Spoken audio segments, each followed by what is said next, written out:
नामदार दिन भर मुसलमानों का खत खाते रहता है, वो नहीं हुआ तो एक पडलकर नाम का एक चूहा वो मुसलमानों के पीछे, वो नहीं हुआ तो अमरावती के एक नचनिया वो मुसलमानों के पीछे।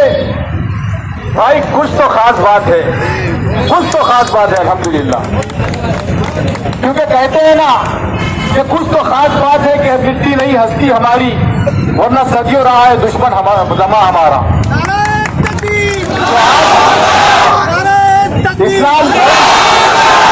इस्लाम मजहब और इस्लाम के मानने वाले ये लोग आज स्ट्रगल की जिंदगी जीने पे मजबूर हो गए, क्योंकि डॉक्टर बाबा साहेब अम्बेडकर ने जो कानून बनाया था आज उस कानून की धज्जियां उड़ाई जा रही है।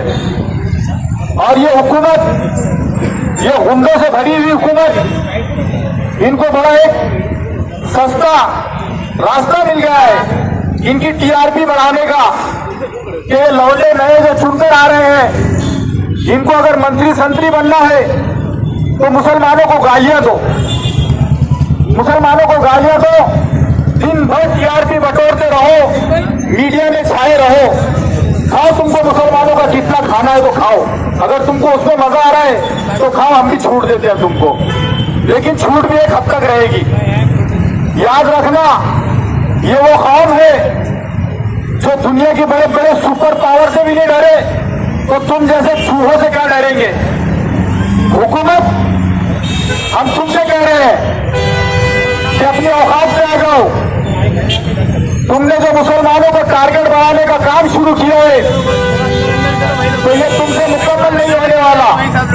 तुम समझ रहे होंगे कि कुछ मुकदमात करके, कुछ लोगों के घर तोड़ के, कुछ मस्जिदें शहीद करके, कुछ दरगाहों को शहीद करके तुम चैन पालोगे। देखो, जिसने इस शहर का नाम बदला, अल्लाह ताला ने उसकी पार्टी का नाम और निशान दोनों बदल के रख डाला।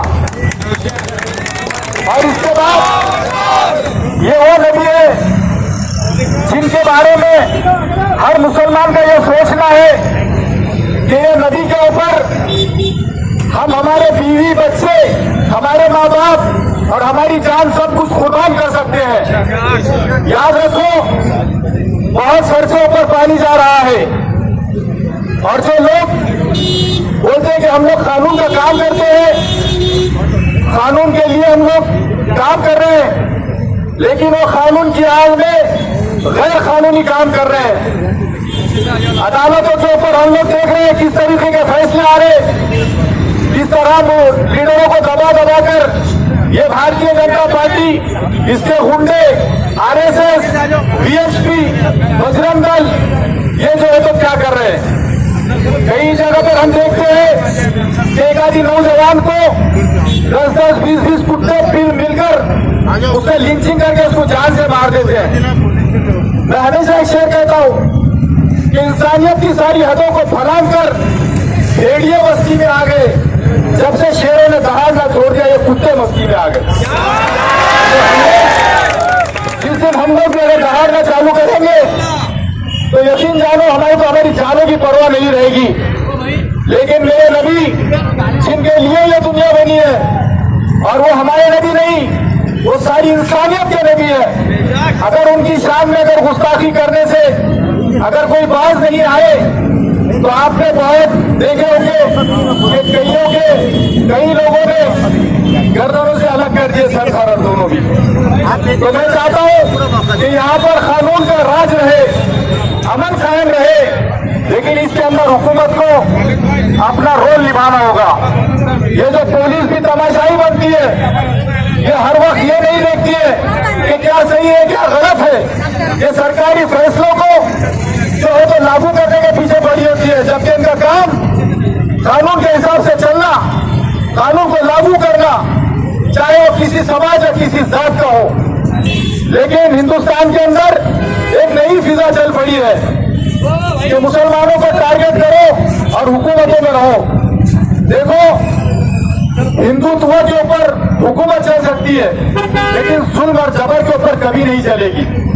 तुम हिंदू हो, तुमको मुबारक, तुम्हारी हुकूमत तुमको मुबारक, लेकिन अगर तुम समझेंगे कि मुसलमानों को दबाएंगे, इन पे जुल्म करेंगे, तो ये कौम भैया वो वाली कौम नहीं है। एक हद तक बर्दाश्त करेगी, यकीनन एक हद तक बर्दाश्त करेगी, जब तक उम्मीद रहेगी कि डॉक्टर बाबा साहेब अम्बेडकर का कानून जो तो सबको प्रोटेक्ट करता है और हमको भी करेगा।